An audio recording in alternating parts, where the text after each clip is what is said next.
There was a fresh face on the PLZ soccer couch for the new season as Neil Lennon joined the team alongside Lee McCulloch and Alison McConnell. And Ruffy, if you're going to make a signing for a Monday, you might as well go for the best. We might as well get somebody up front, not bad, yourself in the goals, and the man to take care of the midfield. I'm talking about Neil Lennon. Yeah, brilliant for Neil to come in. You know, we know he's very busy, but he's told everybody we're going to make a big signing, so we're nearly there. I'm just filling in for him until he gets here. It was all changed at champion Celtic also. With Ange Postecoglou leaving for Tottenham Hotspur, it was the return of a familiar face at Parkhead as Brendan Rodgers returned to Glasgow after 4 years away. For him to come back, I thought he'd have spoke to the board and says, this is what I need to be successful again. And it looks like he's been backed. I think it's going to be super tight this season. Barely had the dust settled in the 2022-23 campaign, and we were back underway in July of last year with the Viaplay Cup group stages and European qualifiers. Hibs were first to kick off their European adventure in the Europa Conference League, but it couldn't have started any worse, going down 2-1 to Andorran minnows Inter-Club de Scalds, prompting manager Lee Johnstone to question his own side's performance levels. The lads knew everything about the opposition. We'd studied them deeply, and they were good. You know, you have to give the Andorrans credit. They worked extremely hard. Far too many unforced errors from us. You could say unforced if you give them credit. You could say good pressing. Really disappointed with, you know, some individuals on the day. Hibs would go on to turn the tie around with a thumping 6-1 win at home before bypassing Swiss side Luzerne to set up a glamour fixture with English Premier League outfit Aston Villa. It would prove to be a step too far, however, as the Hibees eventually lost 8-0 on aggregate to Unai Emery's men. Across the capital, Hearts were also knocked out in the Conference League qualifying stages. Despite a momentous night at Tynecastle where they downed Rosenborg, they were then seen off by PAOK 6-1 on aggregate. Following Aberdeen's third place finish, they earned a crack at Europa League football, but they couldn't get past Swedish side BK Häcken and dropped into the Conference League group stages.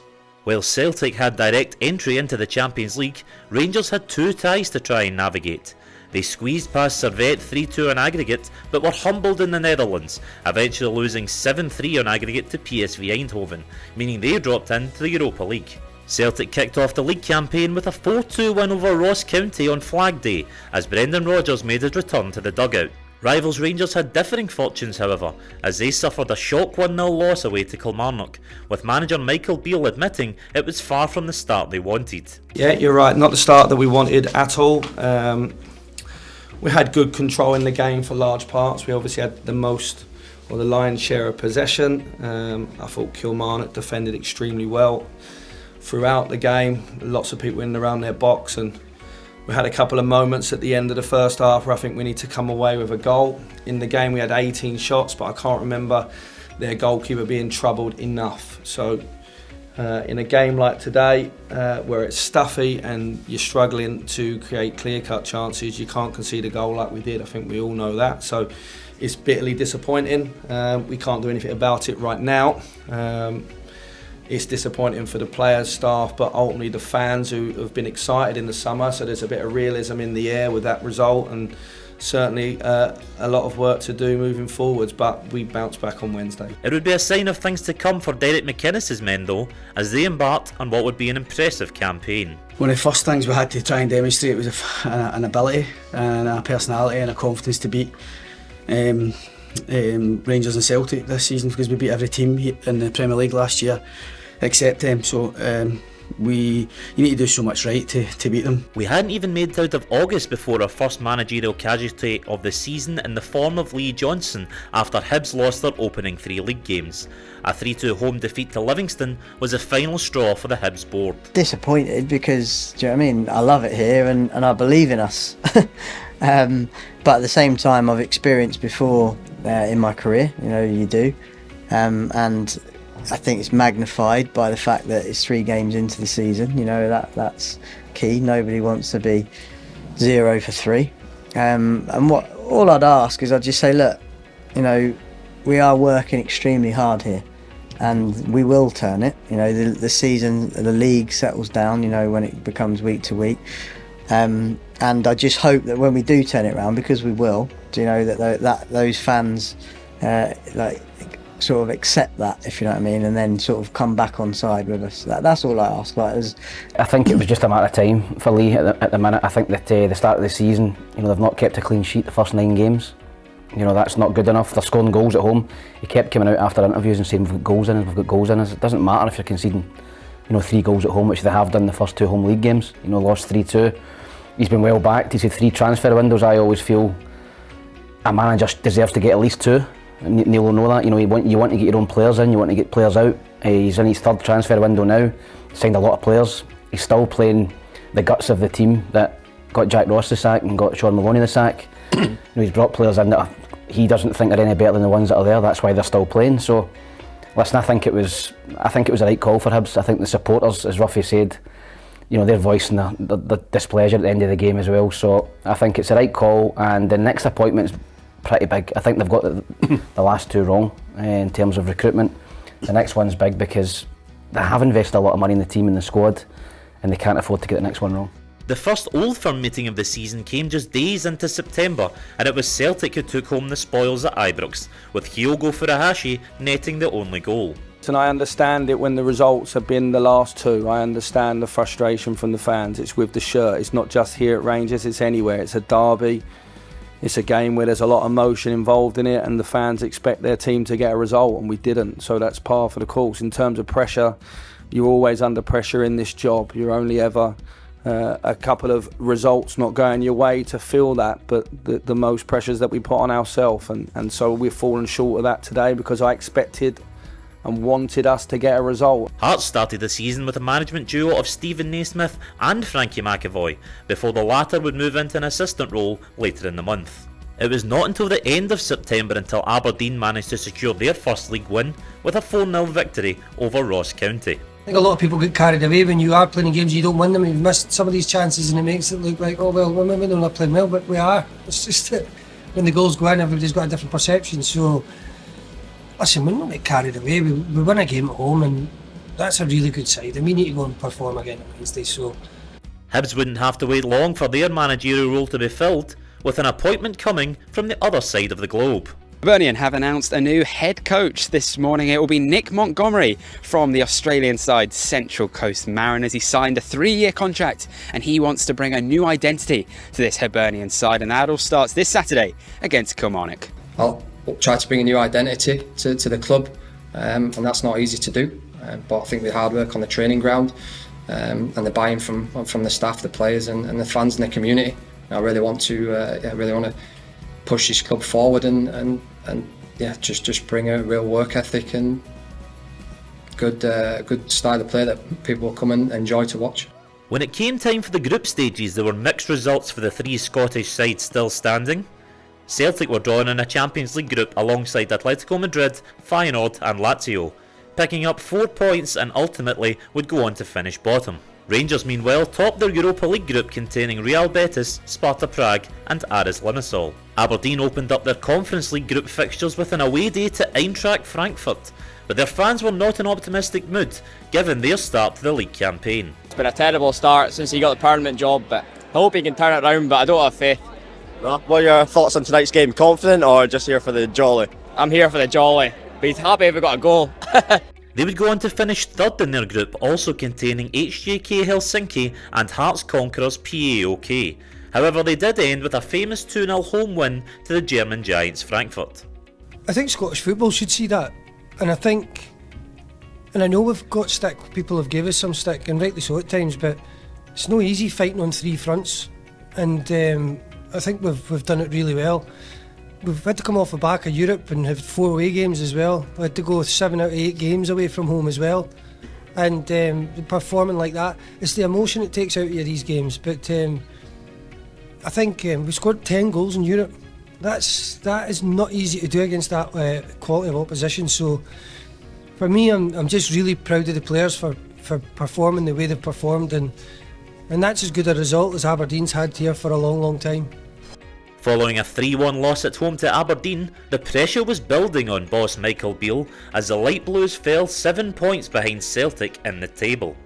Well, that's somebody else's decision, you know, so all I can do is continue with the job as best as I can. I felt today we prepared the team well enough. I thought tactically in the first half, what they tried to do, we managed to go over and around it. We created the chances, and ultimately we need to take them. So look, it's a really bad result today. I feel the frustration and despair from the fans, because we equally share it inside as staff and players as well, because today in that first half we had enough chances to win that game of football. He would be sacked days later after just 10 months in charge, and the question remained, where would Rangers turn next? Summed it up, results weren't, reached the level that the Rangers board or had agreed to or required, so Ruffy was ready. He was always walking a tightrope really, from the week he had where they got knocked out of the Champions League and then lost to Celtic, and the manner of defeat on Saturday was sort of telling as well. It's been building, Peter. There's been a malaise around Rangers for the last sort of 6-7 weeks, and it's just reached a really toxic level where his position was untenable. I said for the start, right, that he wasn't the man for the job, and I said for the start when Gio was there, he wasn't the man for the job. They've got no backbone. I'm 75 and I've followed Rangers all my days. That's the most poisonous atmosphere I've felt in that stadium. The board needs to put their hands in their pocket, dig deep, because financially, if we want to go to the top, we need the money, we need backing. I look across the east end of Glasgow and I was jealous. That's a terrible thing to say, but I was jealous when they brought in Postecoglou. He did a tremendous job there and he's gone on to Spurs. We need somebody like him being brought in. I don't really know, but if I had to pick one, it would probably be the boy Potter. Good Potter.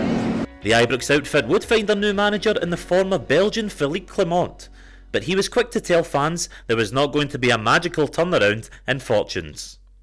I hope so. They see differences, but I'm not Harry Potter with a magic stick who can change everything suddenly. No, it doesn't work that way. So that's the tough balance now coming in during a season. The pressure was ramping up elsewhere in the division. Motherwell were on what would prove to be a 15-game winless run, but 2 last-gasp goals and a dramatic 3-3 draw with Ross County provide some soothing balm as Staggy's boss Malky Mackay was left despondent. Scored 2 good ones. Then we've another chance to go 3 and miss another reasonably easy chance. And then we cut our own throats. The first one's dreadful, the penalty.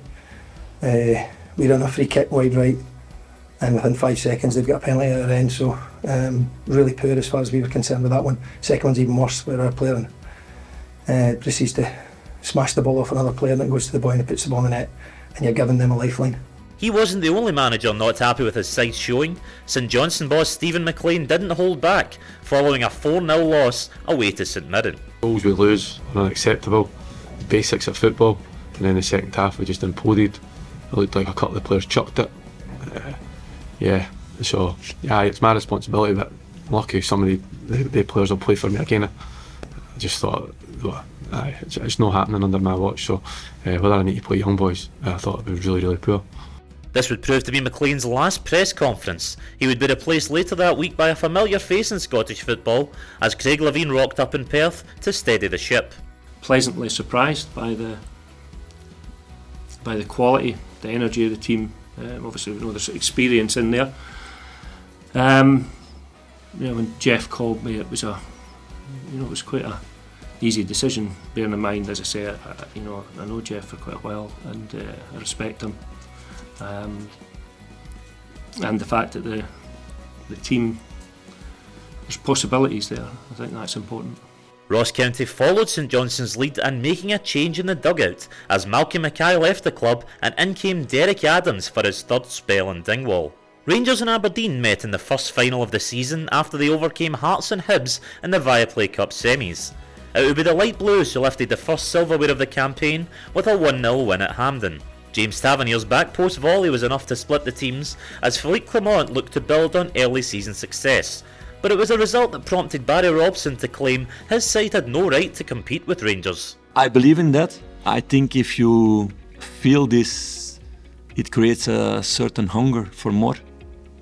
That's my mentality and that's always how I've been. and I see this more and more in the dressing room. Doesn't mean we're going to win all the games all season. That's not realistic, but we need to push to win all the games. I just said well done for giving us everything. They gave us every drop, every ounce. I don't know where people get this thing and you think, that's Rangers we were playing, by the way. They're a good side. They just beat Real Betis in Spain. We've got to remember that. People talking about, oh, Rangers are a really good team, a good manager. And we come down here and we know that we know that. And you're not going to get it all your own way. We've not right as Aberdeen to come down here and run the whole game. Do you know what I mean? That's a proper team you're playing against.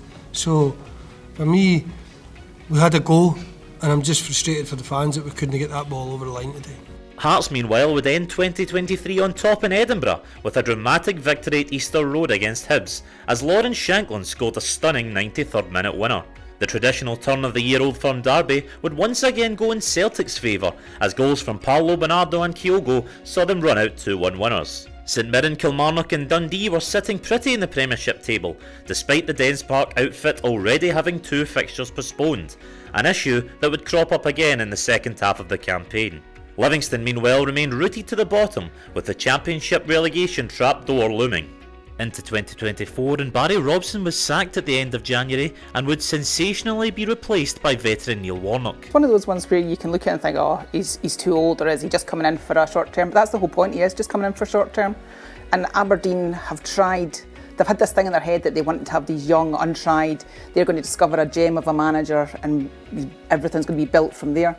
And it's not worked for the last few they've appointed. So, to be honest with you, I think trying to find a bit of an old head to stabilise things, take a bit of the panic out of it and give themselves a bit of time to find somebody, I don't think that's the worst idea in the world. You know, it's a big club, and the kind of fans that they've got, I relate to that type of fans. You know, when you look at QPR and Crystal Palace, the fans are, you know, if I say hostile, I don't mean that in a nasty way, but it's lovely to get fans behind the team and supporting the team, and you know, one club city, it's a real good challenge, and I know it's a long way. You know, Sharon, my wife, said Aberdeen, but it's not for the money. I mean, I've had some good offers in the last 6-8 weeks, and you know, it's just I'd like to have a go at in this league. Despite not registering a win in any of his first 4 games, he remained confident he was the man to turn things around. I think you've just got to, you know, I think it's a good job that I'm here. I think it needs some experience here to look at what we have and try and get something out of the game, out of the games that we've got coming up.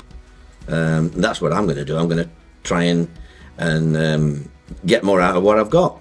The managerial merry-go-round kept turning, and despite only being appointed just over 2 months earlier, Derek Adams left the Global Energy Arena after having some choice words about the standard of the Scottish game. Whatever walk of life, if you had a boss that came in that downbeat, that miserable, obliterated everybody around about I mean, can you imagine saying, yeah, I'll work a bit longer, or I'll work a bit later, or a bit harder for you? Yeah. No, you wouldn't. I mean, his whole attitude, as you say, he's always been prickly with us. And all managers or players are at times, but they'll always have a bit of a charm offensive at other points, or you realise it's just one bad result, but they're charming, or they're decent human beings the rest of the time. Derek just has that almost constant prickliness, which doesn't endear him to the people that are working with him from our side of the job. But imagine that in the dressing room as well, and actually having to deal with that kind of character. It would suck the life out of you. Celtic made it 10 unbeaten in the league with a resounding 7-1 win over Dundee at Celtic Park, a game which saw 18-year-old Daniel Kelly notch his first senior goal in green and white. Rangers were the only side that were still in Europe post-Christmas after receiving a bye to the last 16 for topping their group. They came up against Portuguese giants Benfica. A 2-2 draw at the Estadio da Luz set up a showpiece evening at Ibrox, but the Light Blues went down 1-0 to bow out before the quarter-finals. After overseeing 6 league games without a victory, Neil Warnock did give the Aberdeen fans something to cheer about by dumping Kilmarnock out of the Scottish Cup. The 75-year-old announced following the match that he would be stepping down from his role after a turbulent time in the Cinch Premiership. I felt they need to bring the manager in quickly. I think he needs to have a couple of months looking at the squad now in depth, because I think to be successful, and I think he can be successful with the right recruitment, I think that it gives them a couple of months to assess it. And I think the hard bit now, I think, has been done, because I think the standards they've set, I think they'll keep to them now. So I think that, you know, I think I've probably helped the new manager come in and make his job a little bit easier. I thought it was a sensible appointment, to tell you the truth. He did wonders at Huddersfield last. Neil Warnock's career he's probably one of the greatest championship managers ever, since the inception of the Premier League, and then you had the championship underneath. I don't know how many promotions he's got on the CV. I don't know how many clubs he's saved, Peter, from relegation. He just never made that step up to the Premier League and been a consistent Premier League manager. But he knows how to galvanise a club, he knows how to galvanise a team. And I was listening to some of the feedback after the game on Saturday, and I thought it was very, almost like a wolf pack, you know, going after him and picking up things he had said in previous interviews and amalgamating them all together into sort of like a character assassination. I thought it was pretty unfair. Dundee's pitch was once again at the heart of controversy when their fixture against Rangers was postponed not once but twice following heavy rainfall. April saw the third Old Firm clash of the season end in a thrilling 3-3 draw that left the title race firmly in the balance. The week that followed, though, would prove fatal in Rangers' pursuit of the title. After a 3-2 loss in Dingwall to Ross County, the rearranged Dundee fixture ended 0-0 at Dens Park, a result that dealt a blow to Philippe Clement's championship hopes. Dundee, Motherwell and Hibs all still had a chance of making the top six when the latter faced off against each other at Fir Park. However, a last-minute Shane Blaney wonder goal saw the match end in a draw and Dundee scooped the last remaining place. Hibs boss Nick Montgomery couldn't hide his disappointment. Yeah, as you can imagine, devastated, dejected. Yeah, it's 20 seconds. 20 seconds to go and the fans are related and we're related. And 20 seconds later, it's devastation. So I don't think it's a game we should have lost. I think it's drew. I think it's a game we should have won comfortably. I think we had enough chances to completely kill the game off, but if you don't take them, you make the wrong decisions in key moments, then you know sometimes you rue them, and yeah, we certainly did today. Things went from bad to worse for the 42-year-old, and after a string of poor results against the bottom half sides, he left Easter Road before the season was out, with 12 wins, 12 draws and 13 defeats under his belt. The right time, do you think, to sack Nick Montgomery? Could he have survived it? I mean, speaking to folk behind the scenes a wee bit, I think they felt that it wasn't really going anywhere. I thought they should have given the window, the summer window, and see how it gets on, especially with the kind of the investment coming in the summer. I'm interested to see where that goes. But I just felt that behind the scenes, this is obviously coming from elsewhere as well, this guy's not our guy to lead the club forward. Aberdeen ended weeks of speculation by announcing that Swede Jimmy Tillin would step into the Pittodrie hot seat come the summer. Interim boss Peter Leven was a penalty away from taking the Dons into the Scottish Cup final, but after narrowly missing out to Celtic, he insisted that the incoming boss was impressed with what he saw. He texted me last night, just wished me good luck. I'm sure he would have been watching. I don't think his game's till tomorrow or Monday. Listen, he can see there's a good squad here. There's ability there, and obviously the heart and desires there as well. So, listen, it's up to the boys to keep performing like that. I said that's the standard for the next 5 games, so take it from there. Rangers beat Hearts 24 hours later to set up a showpiece Old Firm final to conclude the season. Dundee United bounced back to the top flight at the first time of asking after seeing off a title challenge from Wraith Rovers. The celebrations were still in full swing as Jim Goodwin set his sights on a top 6 finish next term. We built the squad in the summer, to make us capable of getting out of this championship. And the boys have done that and deserve all the credit for that. Next season's a completely different kettle of fish. It's a step up in quality, a step up in class, and we have to make sure that we recruit well in the summer to make us competitive in the league above. Not fighting and scrapping down the bottom end of the table, but actually making us really competitive to go and push on for that top half positions. Celtic wrapped up the title with a 2-1 win against Rangers at Celtic Park before confirming their 54th league championship with a stunning 5-0 win against Kilmarnock at Rugby Park. Brendan Rodgers then secured a double in his first year back in Glasgow with a Hampden victory against Rangers at the end of May. On loan, Adam Ida netted a 90th minute winner to give the green half of Glasgow bragging rights going into the summer. The league and for me in the Scottish Cup over many years growing up, they were virtually aligned in terms of their importance. And I think obviously with Champions League and the money and everything else, it's probably made the title that bit more prestigious. However, the Scottish Cup and the history of this club with it means it's still so important, and I think you could see that in the game, and you've seen it with the supporters in the end. So I know my job here. My job is to protect the real rich history of this club, whilst writing and continuing the chapter of this team to continually win trophies. Yeah, well, that's it. I speak to Joe after the game, and you know, what a better way to finish, like tight game, derby match, and 90-minute goal. So you know, brilliant for the players. Showed everything that we needed to show in the game.